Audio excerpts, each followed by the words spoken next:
শুই থকা খিয়ালে হেনো হাত ধৰিব নোৱাৰে এই কথাষাৰ বিচনাত শুনি শুনি শুনি শুনি আধা কান মোৰ বেয়া হৈ গৈছেগৈ আৰু গাইছ কেনেবাকৈ মোৰ টোপনি আৰু বিচনাখনৰ লগত প্ৰেম চেম হোৱা নাইতো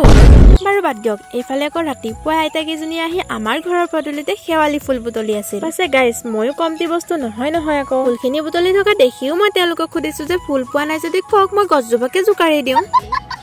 এইষাৰ কৈ আৰু মই তাত ৰখি থকা নাই লগালগ অকণমান ফুৰিবলৈ বুলি ওলাই আহিলো পাছে অকলে অহা নাই দেই লগত বডিগাৰ্ড হিচাপে ইও আহিছে ইয়াৰো পাছে কাণ্ড কাৰখানাবোৰ বহুত অদ্ভুত দেই গাইছ গোটেই ৰাস্তাটো নাচি আহিছে আৰু য'তেই মন যায় ততে ব্ৰেক মাৰি দিয়ে